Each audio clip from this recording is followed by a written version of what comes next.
1 सितंबर 2025। एक आलिशान होटल और दुनिया के सबसे ताकतवर लोग एक ही छत के नीचे। सब कुछ नॉर्मल दिख रहा था, लेकिन रियलिटी में एक गलती और सब खत्म। प्रधानमंत्री नरेंद्र मोदी अपनी बुलेट प्रूफ कार की तरफ बढ़ते हैं।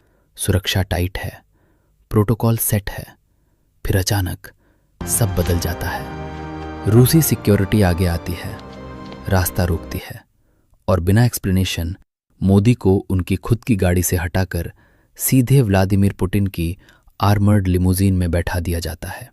कोई अनाउंसमेंट नहीं, कोई पैनिक नहीं, बस साइलेंस। वो 45 मिनट जिनके बारे में कोई नहीं बोलता। गाड़ी वेन्यू पर पहुंचती है, लेकिन दरवाज़ा नहीं खुलता। 5 मिनट, 10 मिनट, 45 मिनट। बाहर मीडिया हंस रहा था। 2 नेताओं की दोस्ती। अंदर एक एन्क्रिप्टेड कॉल कनेक्ट होता है। आवाज आती है, अजीत दोवल। सर, आपकी गाड़ी कॉम्प्रोमाइज हो चुकी थी। एक मैसेज इंटरसेप्ट हुआ था। Target prime minister, location Dhaka. एक आदमी, फेक आइडेंटिटी, नाम टेरेंस, दिखने में बिजनेसमैन, असल में एक हैंडलर। उसके पास 3 सूटकेस थे, कपड़े नहीं। Encrypted devices, communication systems. वो खुद ट्रिगर नहीं दबाने वाला था, वो सिर्फ कंट्रोल कर रहा था। इंडियन और रशियन इंटेलिजेंस क्वाइटली काम कर रहे थे। कोई पब्लिक अलर्ट नहीं, कोई लीक नहीं, बस एक प्लान। अगर कमान कट गया तो पूरा अटैक गिर जाएगा। उसी रात ढाका के उसी होटल में टेरेंस सेलिब्रेट करने वाला था। गिलास उठाया, एक सिप, और 10 सेकंड के अंदर बॉडी शट डाउन। कोई गोली नहीं, कोई आवाज नहीं, बस साइलेंस।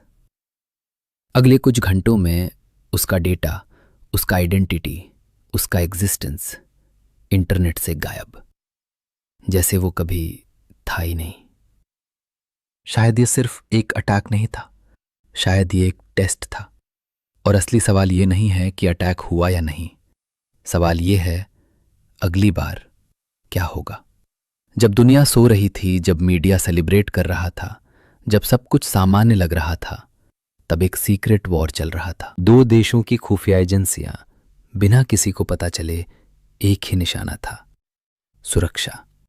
एक इंसान की सुरक्षा, और उस इंसान ने जाना भी नहीं कि रात रात भर क्या हुआ। पीएम मोदी भारत लौटते हैं, स्टेज पर आते हैं, हजारों लोग तालियां बजाते हैं, वो मुस्कुराते हैं, लेकिन उनकी आंखों में एक सीक्रेट है, एक सवाल है, एक सिग्नल है। मैं वापस आ गया हूं, इसलिए आप तालियां बजा रहे हैं। लेकिन ये जोक नहीं था, ये वार्निंग थी, ये सिग्नल था।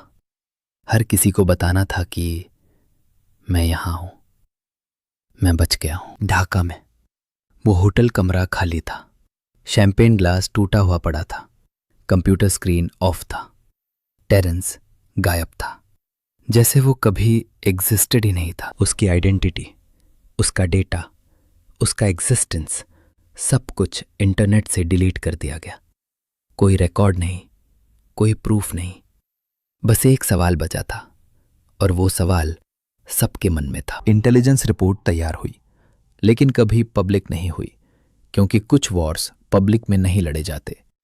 कुछ विक्ट्रीज साइलेंस में मनाई जाती हैं, और कुछ थ्रेट्स को नेवर अंडर एस्टिमेट किया जाता। अगली बार जब आप न्यूज़ में देखें कि कोई वर्ल्ड लीडर अब्रॉड गया, जब आप फोटो ऑप्स देखें और हैंडशेक्स देखें, तो याद रखें, हर मुस्कान के पीछे एक स्टोरी होती है, और कुछ स्टोरीज को नेवर जाना जाता। ये सिर्फ एक कहानी थी, या फिर नहीं थी। शायद कल ऐसा कुछ हो, शायद कल से पहले हो गया, शायद आज भी हो रहा है, लेकिन हमें नेवर पता चलेगा, क्योंकि 45 मिनट की ये कहानी बस साइलेंस में खत्म होती है।